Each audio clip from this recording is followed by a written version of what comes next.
하나님의 사랑. 여러분 하나님의 사랑 맞으시죠? 네. 자신이 없어요. 몇 분이 다시 한번 기회를 드릴게요. 하나님의 사랑 맞으시죠? 예, 그러면 걱정하지 마십시오. 하나님이 여러분을 위하여 일하고 계십니다. 여러분, 우리가 왜 이런 지경에도 예배를 드리느냐? 그렇게 큰 교회가 아니어서 좀 떨어져 앉을 수 있고 또 양식들이 있는 분들로 제가 알고 있기 때문에 조심하시면 되고 그런 거죠. 그렇지만 정부 시책에 동의해서 어제 제가 다 소독했어요. 온열 체크도 하고 저도 답답합니다. 왜 이렇게 이게 지속되는지 모르겠어요. 하나님이 해결하셔야 될 줄로 믿습니다. 오늘 저는 매우 중요한 이야기를 드리려고 그래요. 여러분은 나하고 세상 사람하고 별반 차이가 있나? 세상 사람보다 나는 더 힘들게 사는 것 같은데, 그리고 세상 사람들이 짓는 죄 나도 짓는 것 같은데 내가 뭐 이렇게 특별한가? 그런 마음이 드시겠지만 제가 오늘 분명히 말씀드려요. 여러분 하나님의 사랑이 맞습니다. 아멘. 이것을 놓치지 말고 살아가는 게 중요합니다. 존이라고 하는 사람이 뉴 잉글랜드의 한 교회 집사였어요. 집사님은 예배에 빠지면 안 돼요. 그날 눈이 많이 왔습니다. 한 10km를 걸어가야 되기 때문에 오늘은 교회 가지 말까 그런 마음이 들었어요.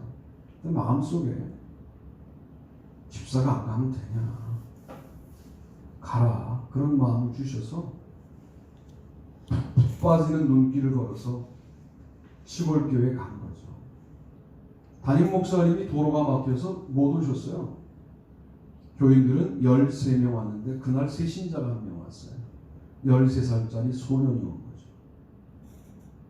담임 목사님 못 오셨으니까 우리 기도만 하고 갑시다. 그러는데 마음속에, 주원의 마음속에 네가 예배를 진행해라. 모두 집사가 아니고 너 혼자 집사니 어떡하냐. 예배를 진행했는데 설교 시간이 됐잖아요. 설교도 네가 해라. 집사는 설교도 해야 돼요. 설교를 했는데 그날 새로 온 13살짜리 소년이 은혜를 받았어요. 그 사람이 누군지 아십니까? 영국을 뒤집어 엎었던 찰스 스펄전 목사예요. 여러분 이러는 거예요. 우리는 다 몰라요. 오늘의 예배가 무슨 의미가 있을지에 대하여 다 아십니까? 몰라요. 여러분의 자녀가 여러분의 예상대로 클 것이라고 착각하십니까? 오늘 저 녀석들이 은혜를 받고 스펄전 되겠다고 신학대학 가겠다 그러면 보내야 돼요. 신학대학 가면 성목서처럼 고생하니까 가지 말라고 그러면 안 되고 보내야 돼요. 오늘 저는 오늘 말씀을 준비하면서 그렇구나, 하나님이 우리의 인생을 책임지시는구나, 그런 확신을 가지고 이 앞에 섰고요. 하루하루가 걱정스럽고 그 숫자가, 여러분 숫자가 아니라 사망자 숫자잖아요.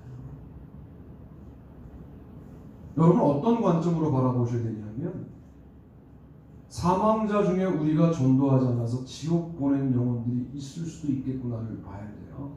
우리는 숫자로만 보시면 안 되고. 그러니까 이게 지금 사탄과의 사실은 영적 전쟁이라고 느껴지는 게, 이단은 발빠르게 움직이는데 우리는 전도하지 못해서 복음이 풍성한 대한민국에 사는데 바이러스 때문에 영혼들이 죽어서 하나님 물으실 거 아니야. 너 어느 나라에서 왔니? 그랬는데 한국에서 왔다 그러는데 너 그런데 나 얘기 못 들었어? 못 들었는데요. 이래서 지옥을 간다면 참 가슴 아픈 일이다. 그런 생각도 드는 거예요. 이 상황이 어떻게 전환될지 모르겠지만 여러분 기도하셔야 합니다. 주님밖에 하실 수 있는 분이 없는 문제 같아요. 과학이 발달돼도 호주에 산불 나면 헬기로 못 끄잖아요. 비가 와야 꺼져요. 이게 인간입니다. 바이러스 도대체 어떻게 해결될지 모르겠지만 하나님이 어떤 방법으로든 개입하셔야 해결됩니다. 이때 믿는 자들이 기도하셔야 합니다. 1번 보시죠. 1번 읽습니다. 시작. 내 친구 아직도 그리스도의 사랑의 가능성을 믿는가? 본문 읽어보죠. 내 계명은 곧 내가 너희를 사랑한 것 같이 너희도 서로 사랑하라 하는 이것입니다. 사랑은 친구를 위하여 자기 목숨을 버리면 이보다 더 큰 사랑이 없나니 너희는 내가 명하는 대로 행하면 곧 나의 친구라. 아멘.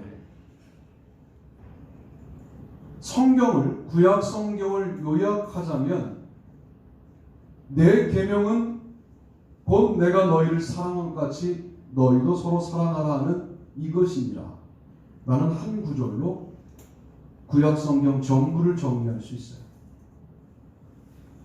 율법서와 예언서, 성문서, 역사서, 구약 성경을 네 구역으로 나누는 것이잖아요.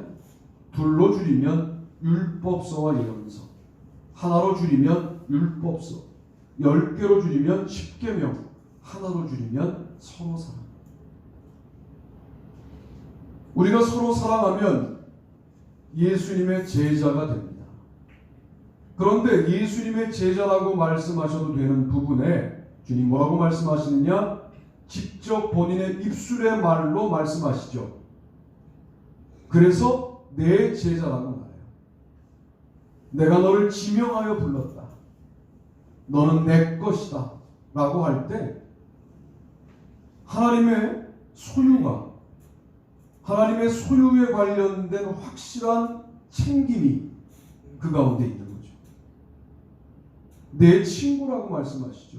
제자가 서로 사랑하다가 친구를 위하여 목숨을 버릴 만큼 사랑하면 단순한 제자가 아니라 예수님의 친구가 된다는 거예요.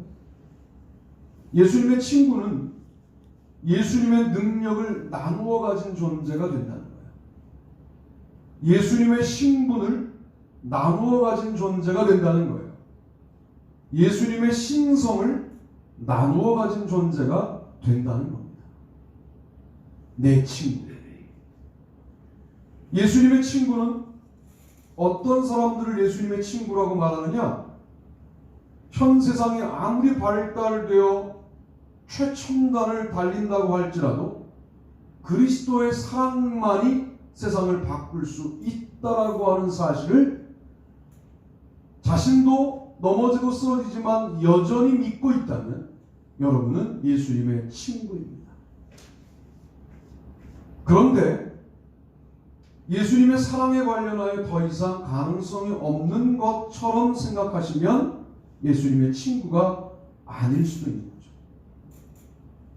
주님이 우리를 돌보실 때 아무나 다 돌보시는 것이 아니라 주님의 사랑이 세상을 바꿀 수 있는 유일한 해답임을 여전히 믿고 있는 사람들의 삶을 주님이 책임지시는 겁니다.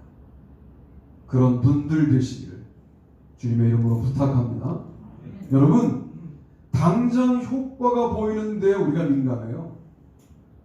인풋이 있으면 금방 아웃풋이 나오는데 민감해요. 이게 오늘날 우리들의 사회의 모습이에요. 그러니까 이런 거죠. 내가 뭔가 노력을 하면 바로 결과가 주어져야만 성공했다고 말을 해요.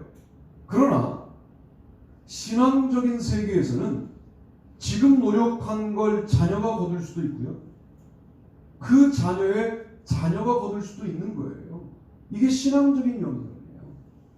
물론 우리가 노력하고 우리 살아생전에 거두기도 합니다. 이런 역사가 없다는 게 아니라 반드시 그런 것은 아닐 수도 있다는 말씀을 드리는 거예요. 그러면 나는 매번 헌신하고 나는 매번 노력하고 내가 못 거둘 때 여전히 그리스도의 사랑이 나를 이끌고 있다라고 믿는다는 것은 웬만한 믿음이 아니라는 거죠. 여러분의 가정에 그리스도의 사랑이 흐른다고 한다면 여러분 그 관점으로 자녀들을 바라봐야 되고 그 관점으로 우리의 인생을 바라봐야 해요.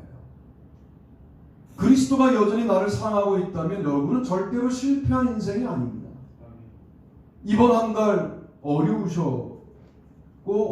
것 같아요. 이번 달로 끝나기를 바라지만 다음 달도 기약할 수 없는 그런 시절을 살고 있어요. 그러면 우리가 실패한 겁니까? 여전히 그리스도가 나를 사랑하고 계시다라고 하는 사실에 관련하여 믿음을 갖고 있다면 우리는 주님의 것이 맞고 주님의 친구가 맞습니다.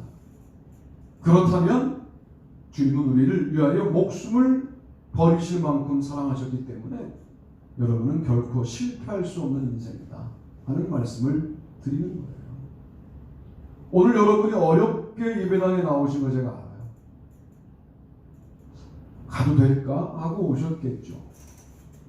그러나 이렇게 예배당에 와서 예배드리는 이 한 번의 예배가 여러분에게 어떤 의미가 있을지에 대하여 여러분의 판단이 전부가 아닐 수 있다는 말씀을 드리는 거예요. 주님이 여러분의 예배를 받으시고 너 아직도 나를 사랑하는구나 라고 생각하실 거예요. 그러면 모든 게 역전될 수 있습니다. 주님의 친구가 되는데 가장 중요한 조건이 뭐냐면 우리가 서로 사랑하는 거예요. 서로 사랑하려면 뭐부터 하셔야 되냐면 여러분부터 먼저 사랑을 실천하셔야 돼요. 먼저 사랑을 실천하는 사람이 없는데 서로 사랑의 단계에 갈 수 있다? 그럴 수 없어요. 세상은 어떻게 생각하냐면 먼저 사랑한다고 말하는 사람이 진 거야. 이렇게 여겨요. 이 힘의 논리로 사랑을 타락시키는 거죠. 먼저 사랑하는 사람이 굴복당한 거야 라고 생각합니다. 그러나 성경은 먼저 사랑하는 사람이 나를 닮은 사람이야 라고 가르치는 거죠. 너희가 아직 연약할 때에, 너희가 아직 죄인 되었을 때에, 너희가 아직 원수 되었을 때에 내가 너를 위하여 먼저 사랑하지 않았느냐 라고 로마서 5장에서 말씀하는 거죠. 그래서 조건을 따지지 않고 내가 먼저 할 수 있는 사랑이 무엇인가를 공동체 안에서부터 시작하는 사람들이 우후죽순 생겨나기 시작할 때 먼저 사랑하는 사람이 누구에게 먼저 사랑을 받고 그 사람을 사랑하는 이 순서도 아름다운 순서이지만 먼저 사랑할 사람을 그냥 순서 없이 막 사랑하기 시작할 때 교회가 주님의 친구들이 모인 교회가 될 뿐만 아니라 강력해지고 주님은 그런 교회의 소유권을 주장하시기 시작하셔서 절대로 망하지 않게 하실 뿐만 아니라 승리하게 하시는 거죠. 인간에게 버림받을 수 있습니다. 우리가 왜? 먼저 사랑을 실천하다가 인간에게 같이 평가당할 수도 있습니다. 평가절하당할 수도 있습니다. 먼저 사랑하다가 무시를 당할 수도 있습니다. 그래도 먼저 사랑을 세상에서도 실천하기 시작하면 잠정적으로 익명의 그리스도인들이 여러분의 먼저 사랑 실천 때문에 충격을 받게 되고 그리고 그 사랑의 가능성에 대하여 인정하게 되고 그 가능성 때문에 그리스도인이 되는 길이 열리기 시작하는 것이죠. 그런 아름다운 역사가 여러분의 삶 가운데에서 나타나게 되기를 바랍니다. 아멘. 두 번째 가시죠. 두 번째 읽습니다. 시작. 내 양 아직도 그리스도의 돌보심을 원하는가. 본문이 길지만 같이 읽어봅니다. 그들이 조각 먹은 후에 예수께서 시몬 베드로에게 이르시되 요한의 아들 시몬아 내가 이 사람들보다 나를 더 사랑하느냐 하시니 이르되 주님 그러하나이다. 내가 주님을 사랑하는 줄 주님께서 아시나이다. 이르시되 내 어린 양을 먹이라 하시고 또 두 번째 이르시되 요한의 아들 시몬아 내가 나를 사랑하느냐 하시니 이르되 주님 그러하나이다. 내가 주님을 사랑하는 줄 주께서 아시나이다. 이르시되 내 양을 치라 하시고 세 번째 이르시되 요한의 아들 시몬아 내가 나를 사랑하느냐 하시니 주께서 세 번째 내가 나를 사랑하느냐 하심으로 베드로가 근심하여 이르되 주님 모든 것을 아시오 내가 주님을 사랑하는 줄을 주님께서 아시나이다. 예수께서 이르시되 내 양을 먹이라. 아멘. 내 양 그러시죠. 여러분 양입니다. 양이어서 그래요. 목자의 말 안 들어요. 양은.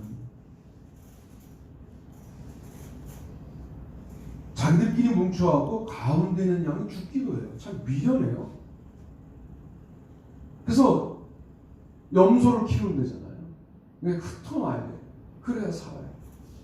뭉치면 죽는데 숨이 막혀서. 그게 뭉쳐요. 가운데가 죽어요. 얼마나 이 친구들이 미련하냐면 1번 양이 지나갈 때 나무 하나를 막잖아요. 그러면 그 양이 나무를 폴짝 넘어가요. 2번 양, 3번 양까지 이 나무를 놨다가 나무를 빼도 4번서부터 100번까지 다 폴짝폴짝 뛰어서 넘어가요. 눈이 아주 나쁘고. 네. 양으로 비유하는 게 참 은혜가 되는 게 양이니까 그렇죠.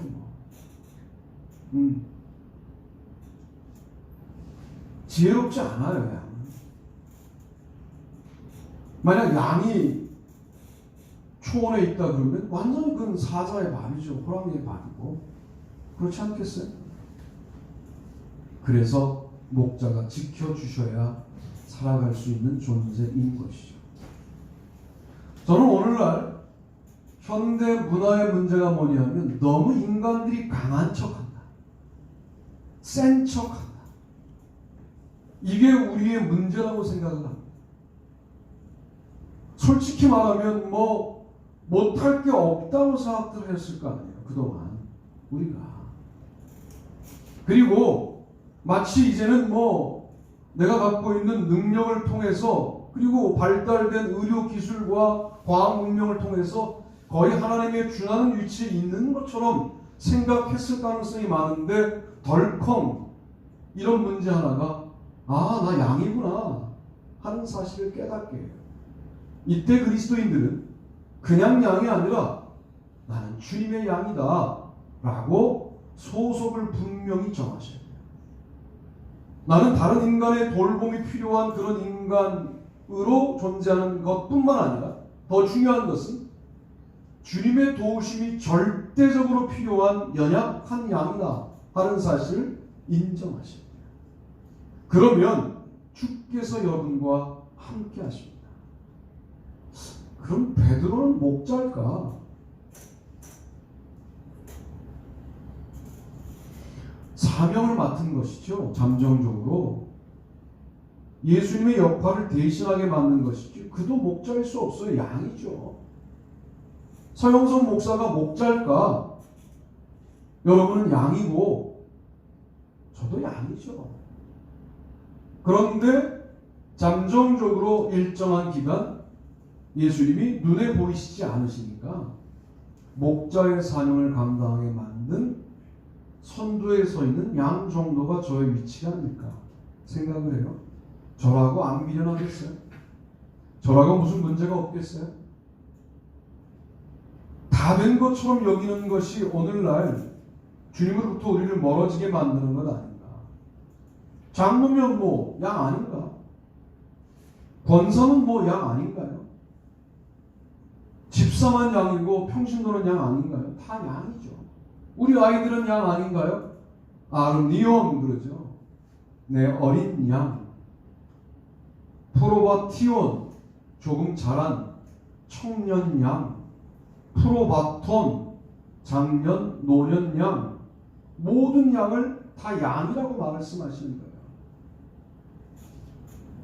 그리고 이것을 한 사람의 개인 인생으로 말한다면 어렸을 때에도 너의 부족함을 인정하고 청년 때에도 너의 연약함을 인정하고 장년과 노년이 되어 인생의 경험이 쌓였을 때에도 나는 주님 앞에 연약한 양입니다를 인정할 때 주께서 그래 너 내 것 내가 너를 지명하여 불렀으니까 너 걱정하지 마라 내가 너의 인생을 책임진다 라고 말씀하시는 것 아닌가.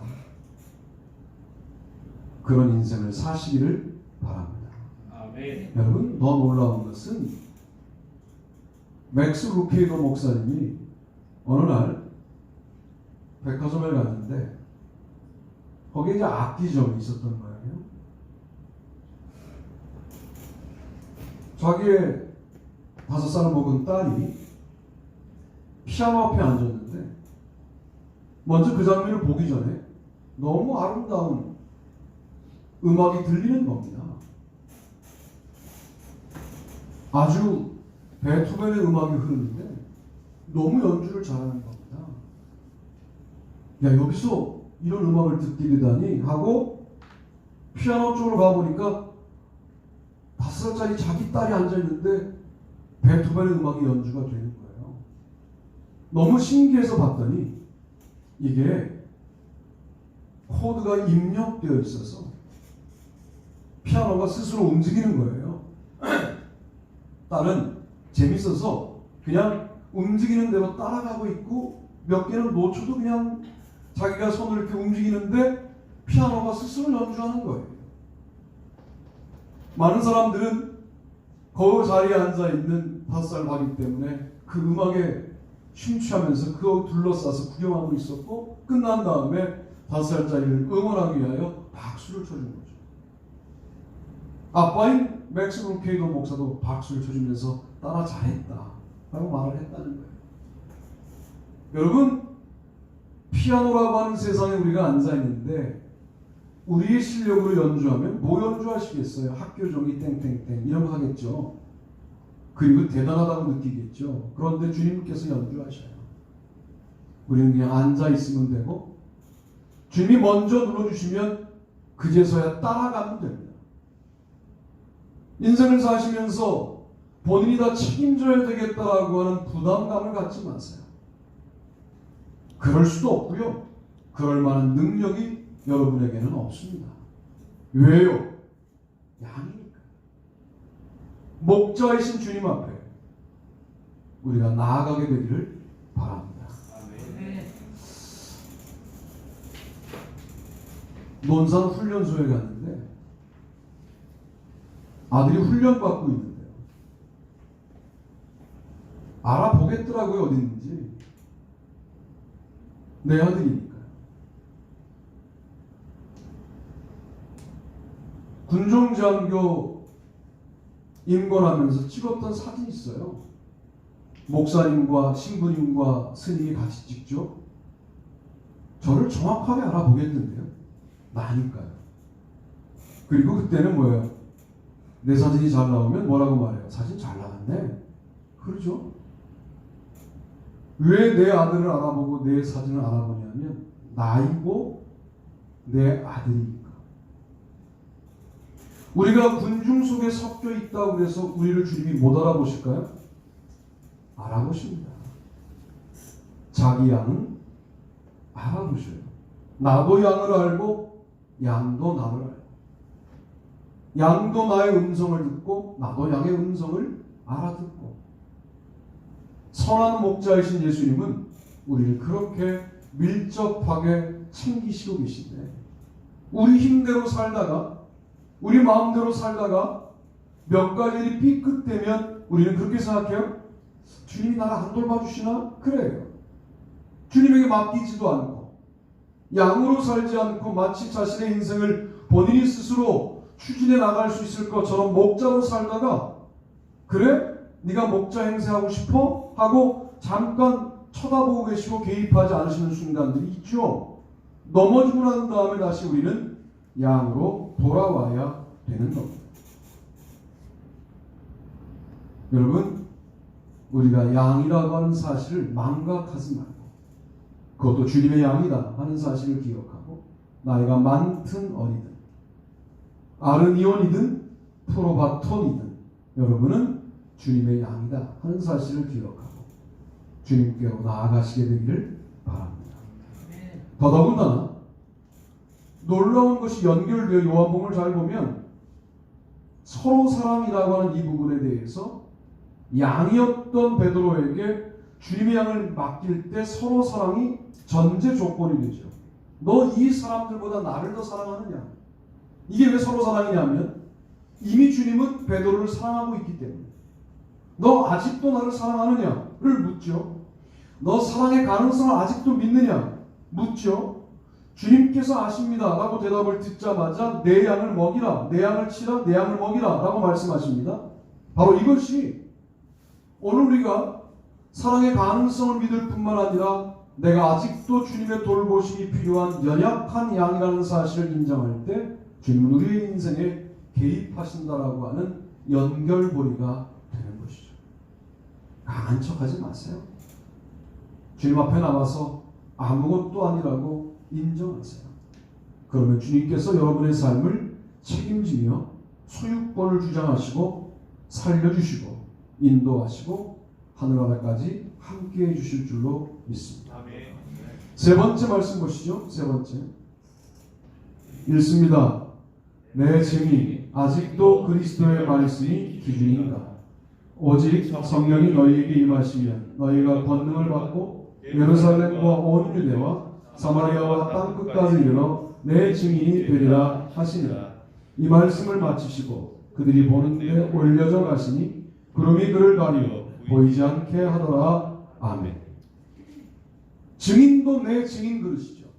오늘 제가 예수님의 소유격 표현을 가지고 온 그 세 가지 표현을 잘 보셔야 돼요. 뒤에 내 복음 이런 게 아니라 뒤에 인칭 혹은 생명을 말할 수 있는 것들로 세 가지 표현을 가지고 온 건데 내 친구 사람이죠. 내 양떼 우리 영혼이죠. 내 증인 우리일 수 있잖아요. 아무나 주님이 다 책임지시는 것이 아니라 주님의 백성이어야 책임을 지는데 이것을 구약성경에서는 내 백성이라고 분명히 말씀하시죠. 그리고 공동서신으로 가면 뭐라고 말해요? 내 친백성이라고 말하죠. 자기 백성이라고 말씀하세요. 이것을 풀면 내 친구, 내 양, 내 증인이 된다는 거예요.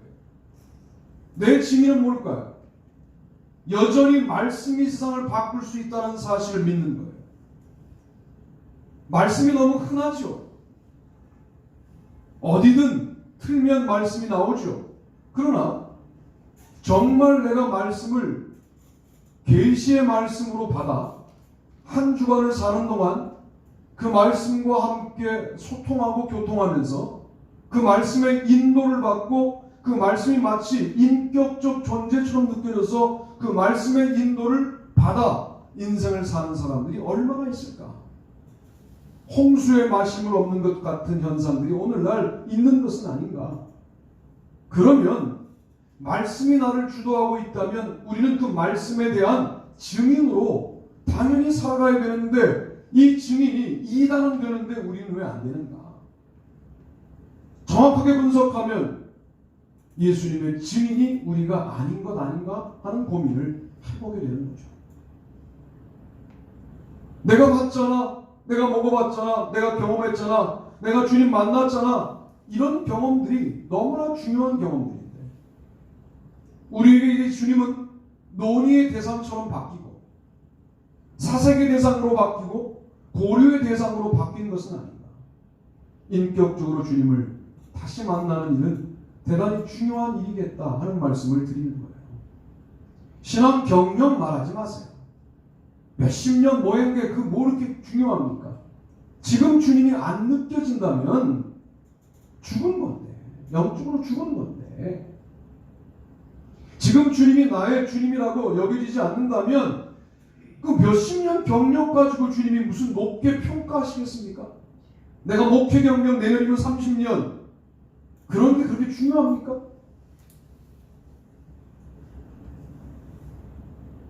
여러분 경력 말할 때부터 사실 믿음이 별반 활력이 사라지는 거예요.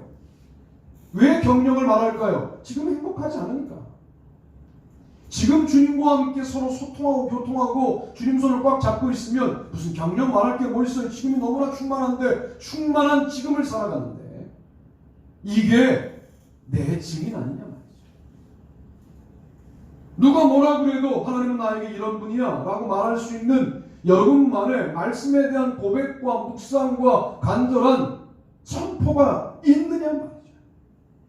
어떤 일이 다가와도 하나님에게 나에게 이런 분이야 라고 하는 믿음이 있다면 그 어떤 일이 도대체 무슨 일이 되겠습니까? 우리에게 무슨 일이든 올 게 있으면 와봐라. 내가 주님의 증인으로 살아가는 나의 삶에 대하여 흔들리지 않겠다. 이렇게 되지 않겠습니까?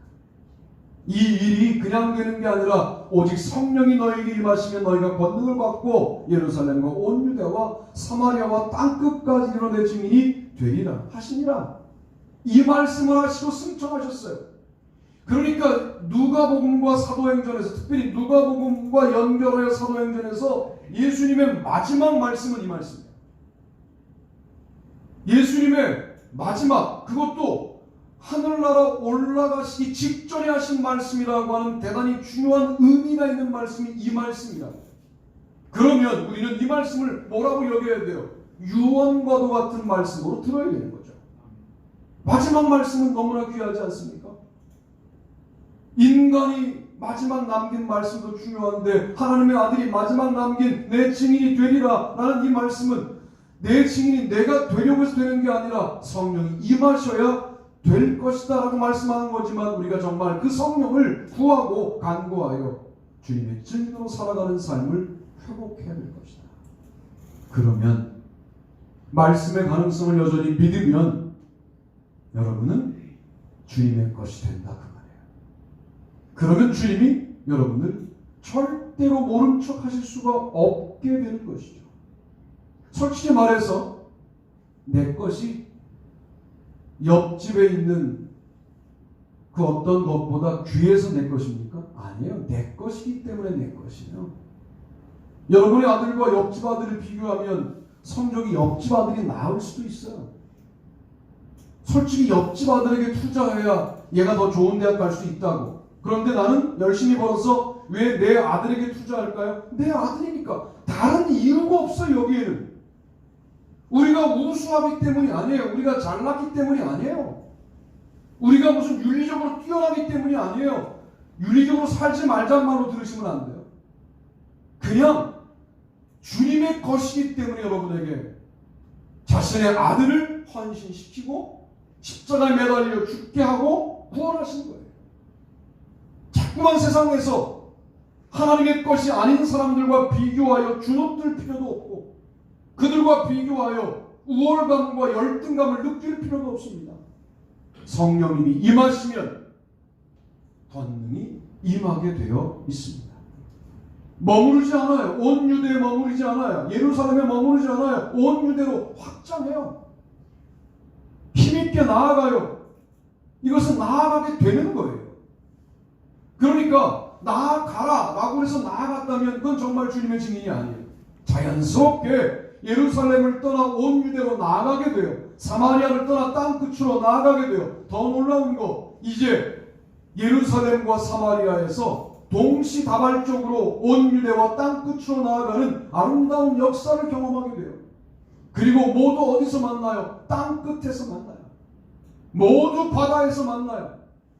우리가 아무 일도 안 하고 그저 강의 흐름에 따라 흘러가는 신앙생활을 해도 조금 늦게 바다에서 만나요.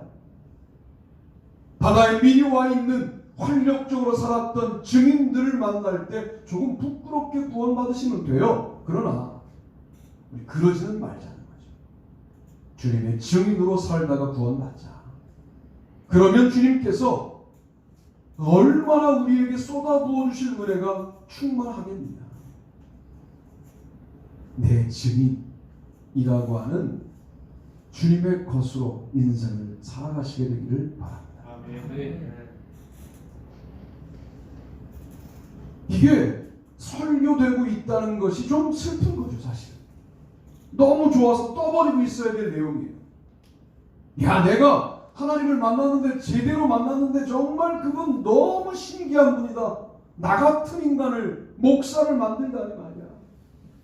너 알잖아. 내가 목사 될 만한 제목이 아니라는 거. 너 알잖아. 내가 장로로서 장로지. 내가 장로할 사람이냐? 그런데 나를 변화시켰어. 너는 나보다 훨씬 훌륭한 사람인데 예수만 믿으면 탁 좋겠다. 이게 누구의 강요 때문에 진행되면 아직 내 증인이 아니에요. 자연스럽게 터져 나와야 되는 거예요. 벌금 내야 하기 때문에 전도하는 건 정말 복음이 아니에요. 터져 나와야 되는 거예요. 의무감 때문에 하는 일은 복음이 아닌 거죠. 땅 끝에 가면 죽는 걸 알면서도 가는 거 아닙니까? 땅 끝에 가면 내 인생이 마무리될 걸 아는데도 불구하고 이것이 너무 갑작스럽게 다가와도 가는 것 아닙니까? 그럴 수 있는 힘은 성령님으로부터 온다. 자, 보세요. 아까 내 양과 어떻게 연결되나 보세요. 설교를 연결하여 들으셔야 돼요. 본인의 연약함을 인정해야 내 증인이 됩니다. 내가 다 결정하고 내가 다 추진하고 내가 다 할 수 있는데 어떻게 성령님이 오십니까? 내 힘으로 증인이 될 수 없습니다. 나는 양이지 않습니까?